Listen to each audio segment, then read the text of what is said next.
नमस्कार मित्रमैत्रिणींनो, मायबोली वाचनकट्टावर आपले सर्वांचे हार्दिक स्वागत.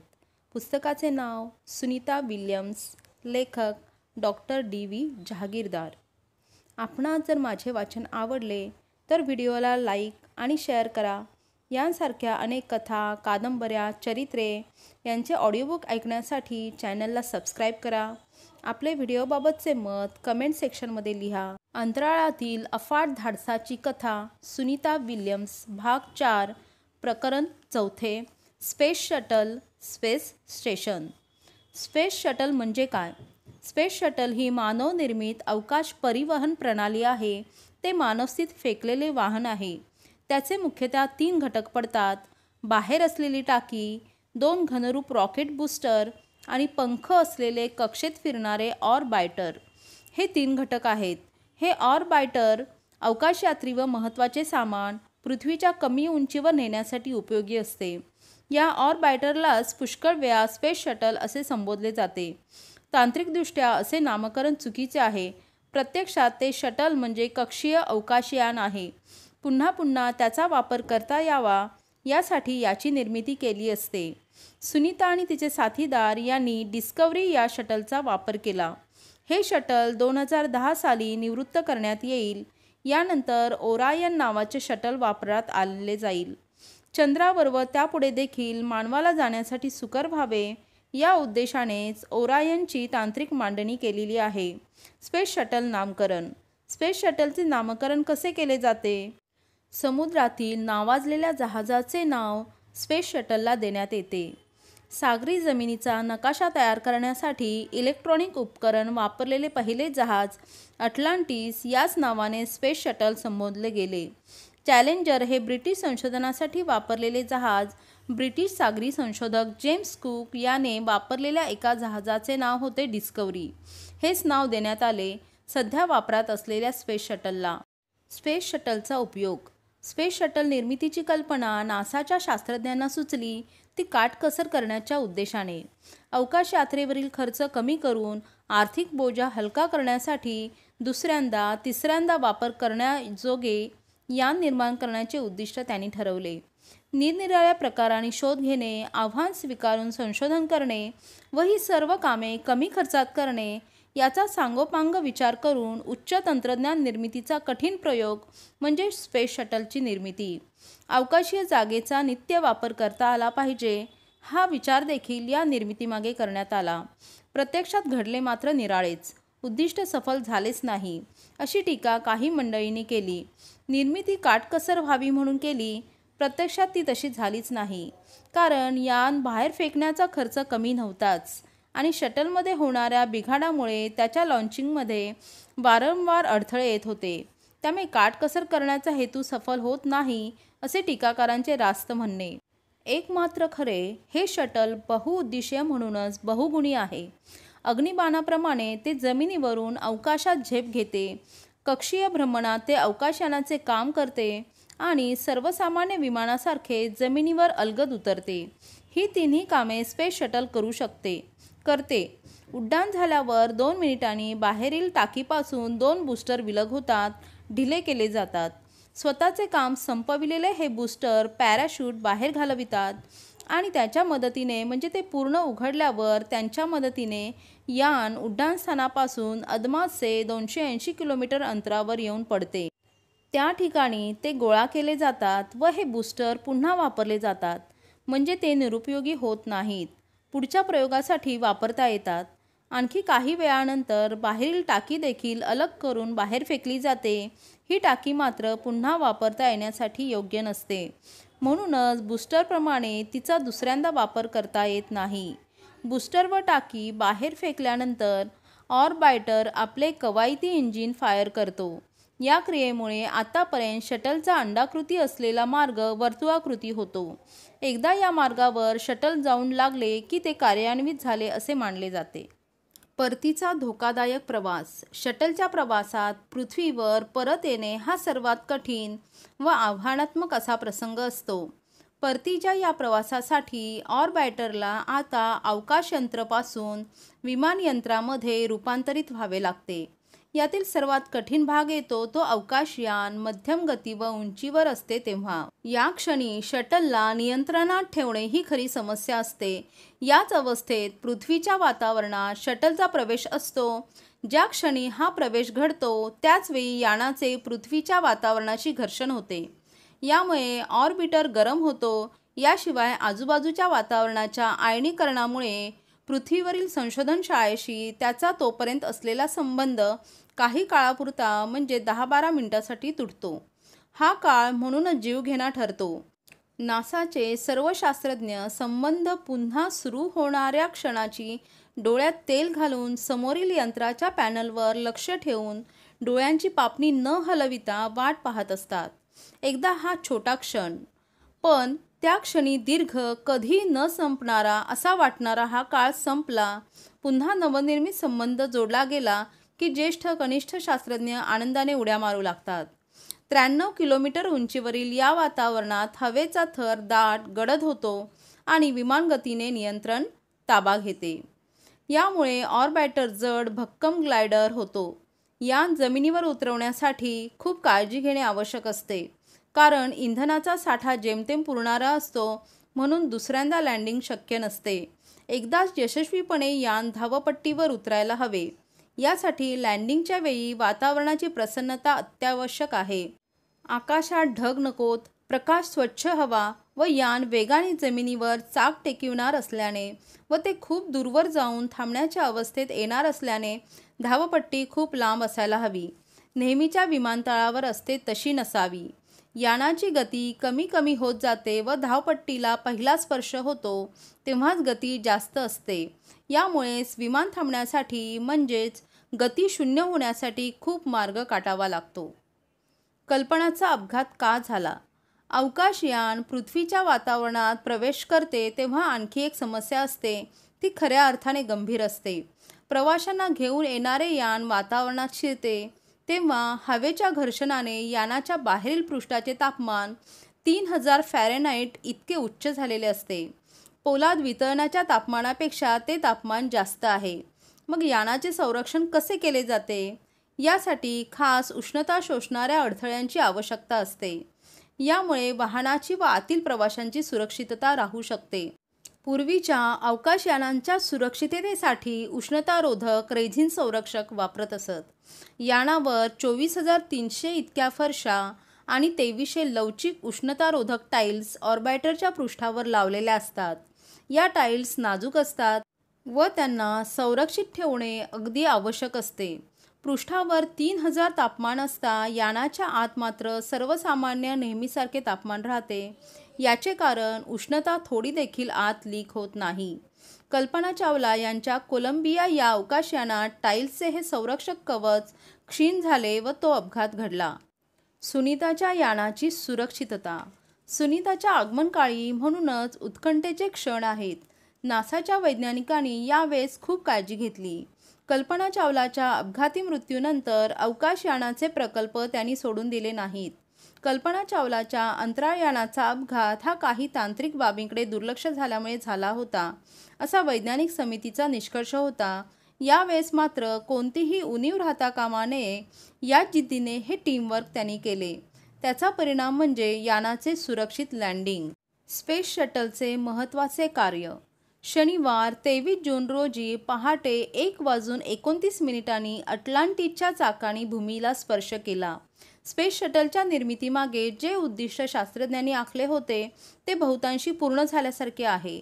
अटलांटिसचं उदाहरण घ्या.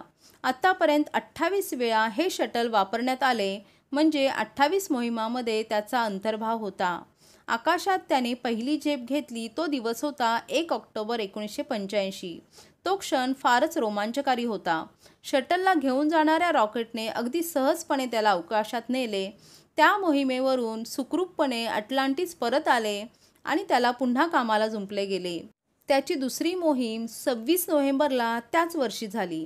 त्याचे काम होते 3 उपग्रह अवकाशात सोडणे. हे काम अगदी चोखपणे बजावले गेले. मग झाला तिसरा प्रवास. ही मोहीम संरक्षण दलासाठी होती. 22 वर्षापासून शटल कार्यरत आहे. संरक्षण दलासाठी अवकाश संशोधनासाठी त्याने सहाय्य तर केलेच, शिवाय 174 अंतराळवीरांना घेऊन प्रवास देखील केला.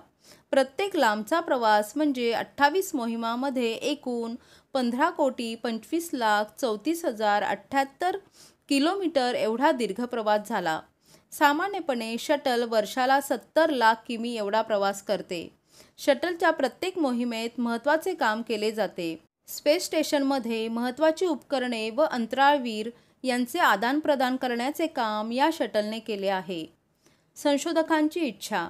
रशियाने बांधलेल्या मिर स्थानकावर 7 वेळा तर आंतरराष्ट्रीय स्थानकावर 8 वेळा हे शटल जाऊन आले आहे. 22 वर्षाच्या प्रदीर्घ कालावधीनंतर शटलला निवृत्त करणार का? मुळीच नाही. त्याची उपयुक्तता व त्याने केलेली अमूल्य सेवा याचं ऋण आपणा सर्वांवर आहे. अशा या अतिउपयुक्त शटलकडून आणखी भव्य दिव्य काम करून घ्यावे ही संशोधकांची इच्छा असणारच.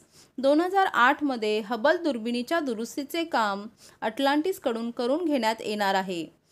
अवकाशात कार्यरत असलेली ही दुर्बीण म्हणजे माणसाच्या अवकाशातील शक्तिशाली डोळा आहे. दूरच्या आकाशगंगा, ताऱ्यांची जन्मस्थिती, राक्षसी तारे, दूर अंतराळावरील धूमकेतू व ग्रह यांची शास्त्रीय माहिती खगोलशास्त्रज्ञांना हबलमुळे सतत मिळते आहे. पण यापेक्षाही महत्त्वाचे आणि मूलभूत काम ही दुर्बीण करणार आहे. पृथ्वीच्या जन्माच्या वेळी आणि 450 कोटी वर्षापूर्वी कशी परिस्थिती होती हे देखील ती चित्ररूपाने शास्त्रज्ञांना दाखवणार आहे. एवढे महान कार्य झाल्यावर कृतज्ञतेपोटी शटलला निवृत्त करण्याचा शास्त्रज्ञांचा विचार होता. पण अतिउपयुक्त वस्तूचा आपला मोह जसा सुटत नाही त्याप्रमाणे 2008 मध्ये हे काम आटोपले तरी 2010 पर्यंत अटलांटिसला सेवेत ठेवणार आहेत. सुनीता विल्यम्सच्या विक्रमी अंतराळवारीमुळे सामान्य माणसांमध्येही अवकाशाबाबत खूपच उत्सुकता निर्माण झाली आहे. एकूणच अवकाश यात्रेबद्दल माहिती गोळा करण्याची इच्छा तरुणांना होऊ लागली. सुनीताच्या यशस्वी मोहिमेच्या काळात तिला घेऊन येणाऱ्या अटलांटिस या स्पेस शटलचे जमिनीवर चाके टेकले तेव्हा संपूर्ण भारतात आनंदाची लहर भरून आली. त्यानिमित्त टीव्ही व वर्तमानपत्रे यांनी या मोहिमेत जी माहिती दिली त्यामुळे खूपशा नव्या टर्म्स कानावर पडल्या. Space rocket, space shuttle, space station असे नवीन शब्द कानावर सतत आदळल्याने या सर्वांच्या कार्याची माहिती जाणून घेण्याचा प्रयत्न सुरू झाला. साधे उदाहरण पहा. स्पेस रॉकेटचे इंधन कसे बनते? स्पेस रॉकेटसाठी इंधनापासून वंगणापर्यंत सगळे काही स्पेशल असते. स्पेस रॉकेटच्या खास ल्युब्रिकंटमध्ये गुरांच्या खुरापासून बनवलेले तेल वापरले जाते. वातावरणाच्या सीमा ओलांडून अंतराळात भरारी मारते त्या ठिकाणी तापमान शून्यापेक्षाही कमी असते. या कमी तापमानावर देखील ल्युब्रिकंट गोठत नाही हे त्याचे वैशिष्ट्य. अशा प्रकारचे तेल मुंबईच्या व्हेटनरी कॉलेजमध्ये 22 वर्षापूर्वी यशस्वीपणे तयार करण्यात आले होते. हे तेल नीट्स फूट ऑइल या नावाने ओळखले जाते. शून्याखाली देखील तापमानात न गोठण्याच्या गुणधर्मामुळे याचा उपयोग स्पेस रॉकेटमध्ये करतात. हिमशिखरावर गिर्यारोहण करणाऱ्या गिर्यारोहकांच्या घड्याळातही त्याचा उपयोग होतो. अर्थात असे तेल महाग असणारच. त्याची किंमत आहे 1 किलोला 10,000 रुपये फक्त. एका मृत जनावरांच्या खुरापासून 100 ते 150 मिली तेल मिळते. लॉन्चिंग व लँडिंग. उड्डाण. शटलच्या उड्डाणाच्या वेळेस आकाश स्वच्छ असावे ही प्राथमिक गरज. पुष्कळ वेळा उड्डाणाची निश्चित वेळ ठरवली जाते व त्या सुमारास आकाशात ढगांची गर्दी होते, विजा चमकू लागतात. अशा परिस्थितीत उड्डाण काही काळ थांबवण्यात येते. तसे पाहिले असता शटलला विजेची किंवा वीज पडण्याची काहीच भीती नसते, कारण तसे घडले तर शटल हे विद्युत वाहक रचनेचे असते. सर्वसामान्य जेट विमानाप्रमाणे शटल हे ॲल्युमिनियम या विद्युतवाहक धातूपासून बनवलेले असते. त्यामुळेच हा धातू आतल्या सर्व संवेदनशील उपकरणांचा संरक्षण करू शकतो. ही जमेची बाजू असली तरी एक समस्या असते. उड्डाणाच्या वेळेस शटलमधून दीर्घ दाट वायूंचा तुरा बाहेर पडतो. शटल उंच जात असताना हा उड्डाण स्थानकावरील लोकांना दिसतो देखील. या तुऱ्यामुळे जमिनीकडे जाणारा विद्युत प्रवाह विजेमुळे जास्त कार्यान्वित होऊ शकतो. वीज आदळल्याने शटल जरी सुरक्षित असले तरी ढगाच्या गुणधर्मामुळे समस्या निर्माण होऊ शकतात. अपोलो 12 च्या उड्डाणाच्या वेळी अशी समस्या निर्माण झाली होती. स्पेस शटलचा प्रवास सुरू. ज्या दिवशी शटलचा प्रवास सुरू होणार त्या वेळेआधी 1 मिनिट शटलची अंतिम तपासणी केली जाते आणि मग सुरू होते काउंटडाऊन म्हणजे वेळेची उलट मोजणी. उड्डाण नियंत्रण कक्षातील कॉम्प्युटरला हे काम दिलेले असते. एखादी गंभीर समस्या या काळात निर्माण झाली तर कॉम्प्युटरचे काउंटडाऊन थांबून जाते.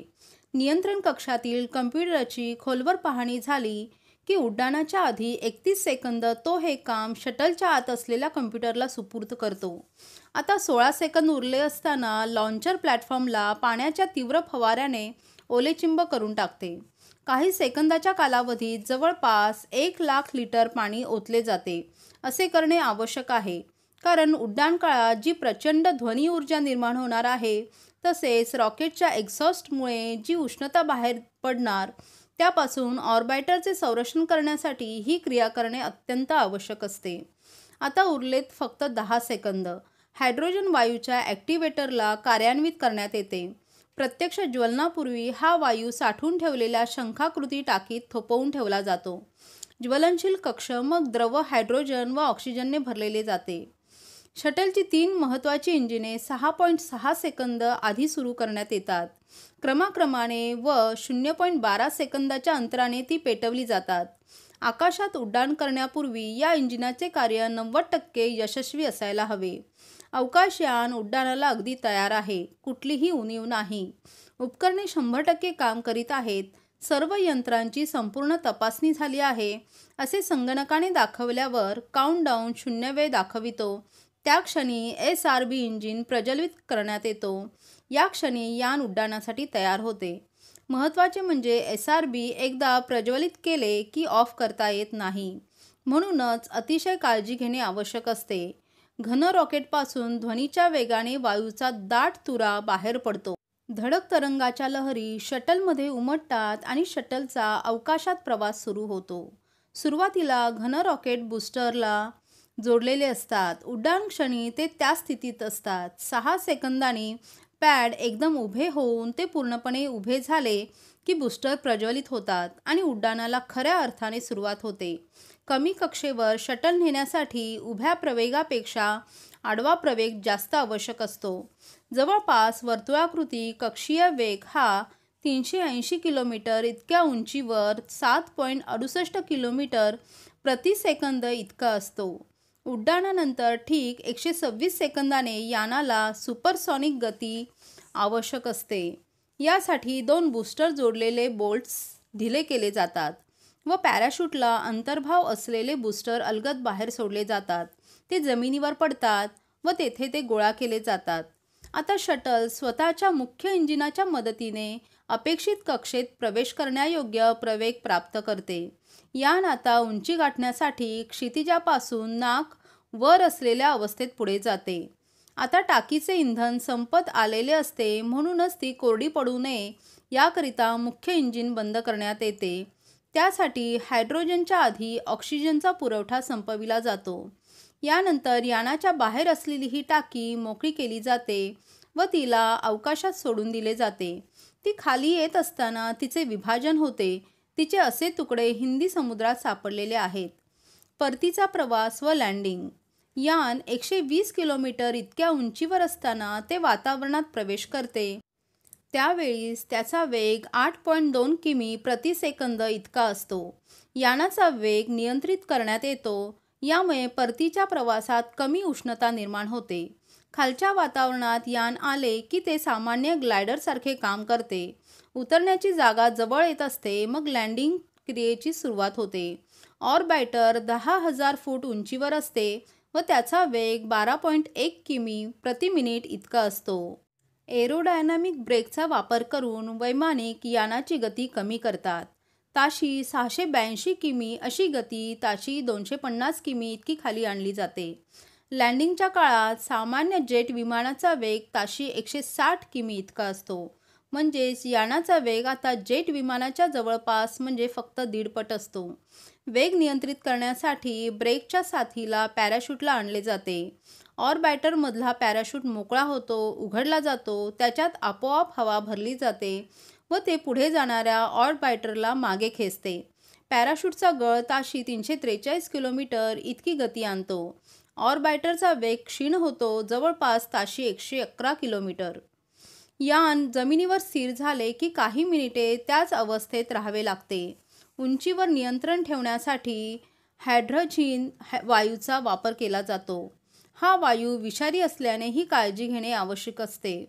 परिस्थिती सामान्य असली की नेहमीच यान केनेडी स्पेस सेंटर येथे उतरवण्यात येते.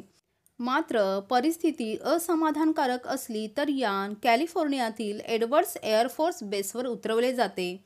कॅलिफोर्नियात लँडिंग झाले तर शटलला केप कॅनाव्हेराल येथे नेण्यासाठी शटल कॅरियर एअरक्राफ्टला जोडून न्यावं लागतं. आपण चुकीच्या जागी कार पार्क केली की टोईंग केली जाते, तसला हा प्रकार. फक्त या कामासाठी नासाला खर्च येतो $1.7 दशलक्ष. भाग 4 समाप्त. आपणास जर वाचन आवडले तर व्हिडिओला लाईक आणि शेअर करा. यांसारख्या अनेक कथा, कादंबऱ्या, चरित्रे यांचे ऑडिओबुक ऐकण्यासाठी चॅनलला सबस्क्राईब करा. आपले व्हिडिओबाबतचे मत कमेंट सेक्शनमध्ये लिहा. धन्यवाद.